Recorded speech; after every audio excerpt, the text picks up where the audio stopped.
ಬಸಾಪುರ ಮತ್ತು ಬಾಳಂಬಿಡ ಏತ ನೀರಾವರಿ ಯೋಜನೆಗಳನ್ನು ಸಮರ್ಪಕವಾಗಿ ರೈತರಿಗೆ ತಲುಪಿಸುವಂತೆ ಒತ್ತಾಯಿಸಿ ಹಾವೇರಿ ಜಿಲ್ಲೆ ಹಾನಗಲ್ ತಾಲೂಕಿನ ಆಡೂರು ಗ್ರಾಮದಲ್ಲಿ ಪ್ರತಿಭಟನೆ ನಡೆಸಲಾಯಿತು.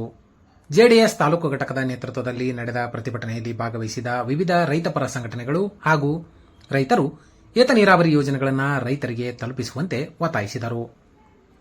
ಅದರಲ್ಲೂ ಬಸಾಪುರ ಏತ ನೀರಾವರಿ ಯೋಜನೆಯು ರೈತರಿಗೆ ವರದಾನವಾಗಿದ್ದು ಸುಮಾರು 2,000 ಹೆಕ್ಟೇರ್ ಜಮೀನಿಗೆ ನೀರುಣಿಸುತ್ತದೆ. ಆದರೆ ಈ ಯೋಜನೆಯ ವಿದ್ಯುತ್ ಸಂಪರ್ಕದ ಅಂದಾಜು 50 ಲಕ್ಷ ರೂಪಾಯಿ ಬೆಲೆ ಬಾಳುವ ಟಿಸಿಯನ್ನು ಕಳೆದ ಕೆಲವು ದಿನಗಳ ಹಿಂದೆಯೇ ಕಳ್ಳರು ಕಳ್ಳತನ ಮಾಡಿಕೊಂಡು ಹೋಗಿದ್ದಾರೆ. ಈ ಕುರಿತು ಜೆಡಿಎಸ್ ಪಕ್ಷದ ವತಿಯಿಂದ ಸುಮಾರು ಬಾರಿ ಸಂಬಂಧಪಟ್ಟ ಇಲಾಖಾಧಿಕಾರಿಗಳ ಗಮನಕ್ಕೆ ತಂದರೂ ಈವರೆಗೂ ಟಿಸಿಯನ್ನು ಸರಿ ಮಾಡಿ ರೈತರಿಗೆ ಸಮರ್ಪಕವಾಗಿ ನೀರು ಕೊಡಲು ಆಗುತ್ತಿಲ್ಲ ಎಂದು ಪ್ರತಿಭಟನಾಕಾರರು ಅಧಿಕಾರಿಗಳ ವಿರುದ್ಧ ಆಕ್ರೋಶ ವ್ಯಕ್ತಪಡಿಸಿದರು. ರೈತರು ಭೀಕರ ಬರಗಾಲ ಎದುರಿಸುವ ಮುನ್ಸೂಚನೆ ಇರುವ ಈ ಸಮಯದಲ್ಲಿ ವರದಾ ನದಿಯಲ್ಲಿ ನೀರಿದ್ದರೂ ಕೆರೆ ಕಟ್ಟೆಗಳಿಗೆ ನೀರಿಲ್ಲದಂತಾಗಿದೆ. ರೈತರಿಗೆ ನೀರಾವರಿ ಕೃಷಿ ಮಾಡಲು ಮತ್ತು ಜಾನುವಾರುಗಳಿಗೆ ಏತ ನೀರಾವರಿ ಯೋಜನೆಯ ನೀರು ಸಿಗದೆ ರೈತರು ಅಧಿಕಾರಿಗಳ ವಿರುದ್ಧ ಹಿಡಿ ಶಾಪ ಹಾಕುವಂತಾಗಿದೆ ಎಂದು ರೈತರು ಅಧಿಕಾರಿಗಳ ವಿರುದ್ಧ ಕಿಡಿಕಾರಿದರು. ಕೂಡಲೇ ನೀರಾವರಿ ಇಲಾಖೆಯ ಅಧಿಕಾರಿಗಳು ಯೋಜನೆಗೆ ವಿದ್ಯುತ್ ಸಂಪರ್ಕ ಕಲ್ಪಿಸಿ ಕೆರೆಗಳಿಗೆ ನೀರು ತುಂಬಿಸಬೇಕು. ಇಲ್ಲವಾದರೆ ಯೋಜನೆಯ ಲಾಭ ಪಡೆಯಬೇಕಿದ್ದ 2,000 ಹೆಕ್ಟೇರ್ ಜಮೀನಿನ ರೈತರಿಗೆ 1 ಹೆಕ್ಟರ್ಗೆ 1 ಲಕ್ಷ ರೂಪಾಯಿಯಂತೆ ಬೆಳೆ ಪರಿಹಾರವನ್ನು ಕೊಡಬೇಕು. ವಿದ್ಯುತ್ ಸಮಸ್ಯೆಯಿಂದ ಬಂದಾಗಿರುವ ಬಾಳಂಬಿಡ ಏತ ನೀರಾವರಿ ಯೋಜನೆಯನ್ನು ಇವತ್ತೇ ಆರಂಭಿಸಬೇಕು ಎಂದು ಇದೇ ವೇಳೆ ಪ್ರತಿಭಟನಾಕಾರರು ಒತ್ತಾಯಿಸಿದರು. ಇಲ್ಲದಿದ್ದರೆ ಮುಂದಿನ ದಿನಮಾನಗಳಲ್ಲಿ ಉಗ್ರ ಹೋರಾಟ ಮಾಡಬೇಕಾಗುತ್ತದೆ ಎಂದು ಎಚ್ಚರಿಕೆ ನೀಡಿದರು.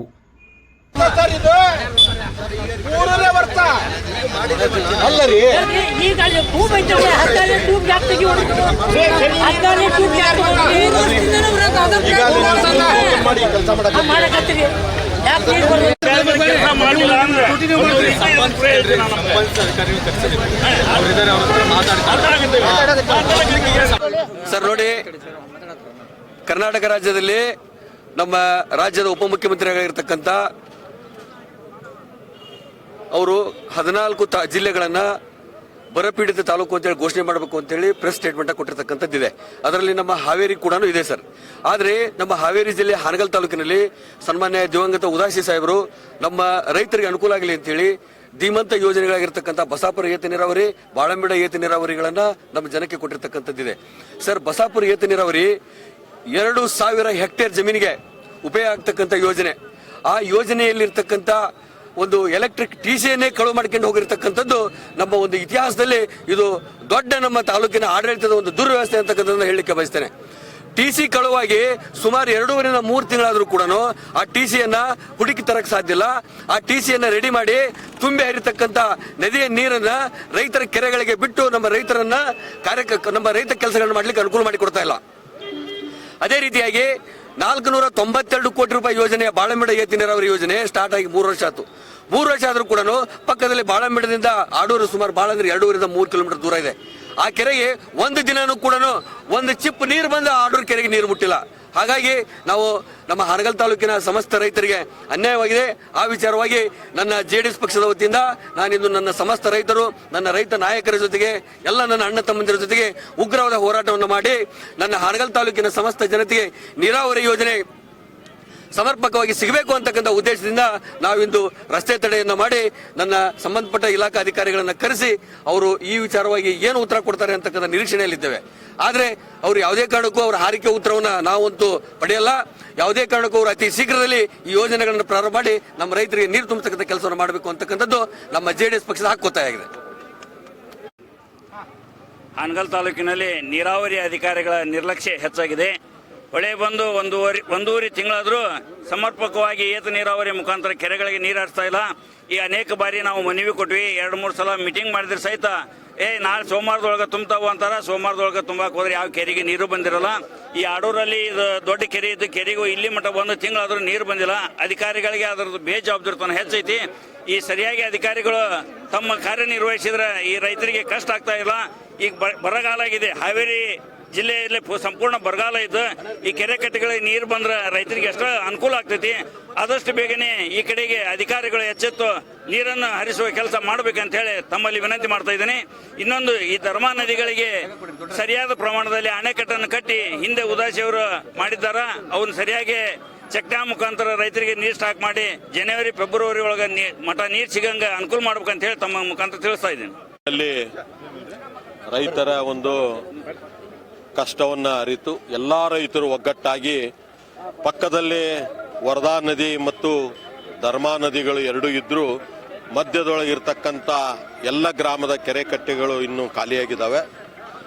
ಇದಕ್ಕಾಗಿ ನಾವು ಈಗಾಗಲೇ 1 ತಿಂಗಳದ ಹಿಂದೆ ನೀರಾವರಿ ಇಲಾಖೆಯವ್ರನ್ನು ಮತ್ತು ಆದಿತ್ಯ ಕಂಪನಿಯವರನ್ನ ಸಂಪರ್ಕವನ್ನು ಮಾಡಿ ನಮ್ಮ ಊರಿಗೆ ನೀರು ಬರ್ತಾ ಇಲ್ಲ. ನಮ್ಮೂರು ಒಂದೇ ಅಲ್ಲ, ಜಕನಾಯನಕೊಪ್ಪ, ಕಂಚಿನಗಳೂರು, ಆಡೂರು, ಶಂಕರಿಕೊಪ್ಪ ಈ 4 ಗ್ರಾಮದ ಕೆರೆ ಕಟ್ಟೆಗಳಿಗೆ ನೀರು ಬರ್ತಾ ಇಲ್ಲ, ನೀವು ನೀರನ್ನು ಮುಟ್ಟಿಸ್ಬೇಕು ಅಂತೇಳಿ ಕಳೆದ 3 ವರ್ಷಗಳಿಂದ ಈ ಯೋಜನೆ ಪ್ರಾರಂಭವಾಗಿ 1 ಹನಿ ನೀರು ಸಹಿತ ಈ ಯಾವುದೇ ಕೆರೆ ಕಟ್ಟೆಗಳಿಗೆ ಬಂದಿಲ್ಲ. ಇದನ್ನು ಎಚ್ಚೆತ್ತುಕೊಂಡು ನಾವು ಅಧಿಕಾರಿಗಳಿಗೆ ಪದೇ ಪದೇ ಹೇಳ್ತಾ ಬಂದಿವೆ. ಅವರು ಅಧಿಕಾರಿಗಳು ಆ ಆದಿತ್ಯ ಕಂಪನಿಯವನ ಮೇಲೆ, ಆದಿತ್ಯ ಕಂಪನಿಯವನ ಅಧಿಕಾರಿಗಳ ಮೇಲೆ ಹೇಳ್ತಾ ಇಲ್ಲಿವರೆಗೆ ಕಾಲವನ್ನು ಕಳೆದ್ರು. ಅದೇನೋ ದೇವರ ದಯದಿಂದ ಎಲ್ಲ ಮಳೆಗಳೇ ಆಗಿ ಕೆರೆ ಕಟ್ಟೆಗಳು ತುಂಬಿದ್ವು. ಆದರೆ ಈ ವರ್ಷ ಈಗಾಗಲೇ ಮಳೆಗಾಲ ಅರ್ಧ ಸಮಯವನ್ನು ಕಳೆದಿರೋದ್ರಿಂದ ಯಾವುದೇ ಕೆರೆ ಕಟ್ಟೆಗಳು ತುಂಬಿಲ್ಲ. ನಮ್ಮ ರೈತರು ಬಹಳ ಆತಂಕದೊಳಗಿದ್ದಾರೆ. ನೀರಿಲ್ಲ ಅಂದ್ರೆ ಅಟ್ಲೀಸ್ಟ್ ನಮ್ಮ ಬೆಳೆ ಬರ್ಲಿಕ್ಕೂ ಅಷ್ಟೇ ಹೊತ್ತು ನಮ್ಮ ಜೀವನ ಸಾಗಿಸ್ಲಿದ್ದು ಬಹಳ ಕಷ್ಟ ಆಗ್ತತಿ. ನಮ್ಮ ದನಕರುಗಳು ಜೀವನ ಅದಕ್ಕೆ ನೀರು ತುಂಬಿಸ್ಲೇಬೇಕು ಅಂತೇಳಿ ಒಂದು ನಿರ್ಣಯವನ್ನು ಮಾಡಿ ಈ ಸ್ಟ್ರೈಕನ್ನು ಮಾಡಿದ್ವಿ. ಇವತ್ತು ಸರ್ಕಾರ ಸಹಿತ ಎಚ್ಚೆತ್ತುಕೊಂಡು ಚುನಾಯಿತ ಪ್ರತಿನಿಧಿಗಳು ಮತ್ತು ಸರ್ಕಾರ ಅಧಿಕಾರಿಗಳು ಕೂಡಿಕೊಂಡು ಈ ನೀರಿನ ಈ ಯೋಜನೆಯ ಪ್ರಕಾರ ಇಲ್ಲಿ ಪೈಪ್ಲೈನ್ಗಳನ್ನು ಅಳವಡಿಸಿಲ್ಲ. ಆ ಯೋಜನೆಗಳನ್ನು ತಿದ್ದಿ ಪೈಪ್ಲೈನ್ ಉಳಿತಾಯ ಮಾಡೋದಕ್ಕೆ ಬೇರೆ ಮಾರ್ಗದೊಳಗೆ ಒಯ್ದಿರೋದ್ರಿಂದ ಇವತ್ತು ಸಾಕಷ್ಟು ಅಡೆತಡೆ ಆಗ್ತಾ ಇದೆ. 3 ವರ್ಷದೊಳಗೂ ಸುಧಾರಣೆ ಆಗಿಲ್ಲ.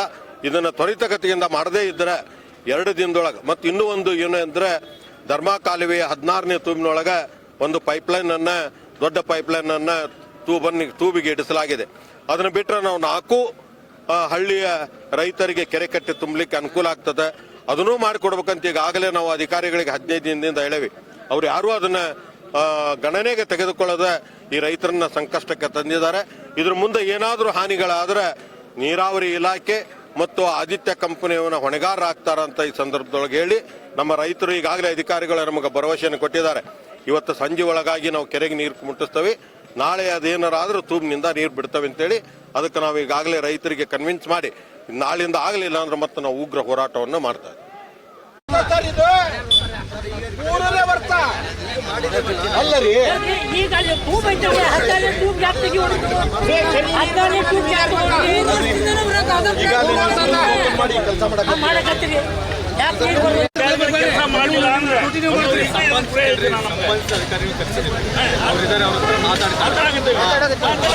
ಸಮಸ್ಯೆ ಮಾಡ್ಬಿಡ್ರಿ.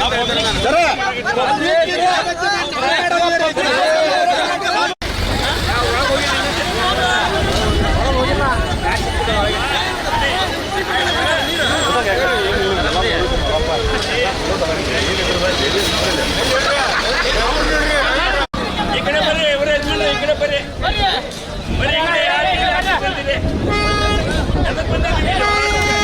ಸರ್ಕಾರ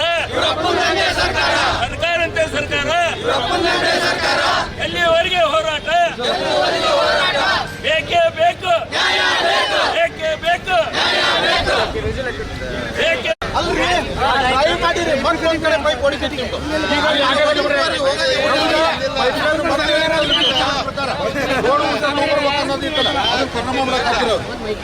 ಹೋಗಬೇಕಾಗತ್ತೆ. ಇದಕ್ಕೆಲ್ಲ ನೀವೇ ಕಾರಣೀಭೂತ.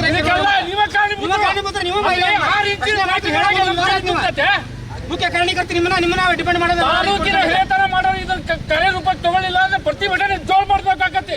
ಹುಷಾರಾಗಿರ್ಬೇಕು ಅಧಿಕಾರಿಗಳು.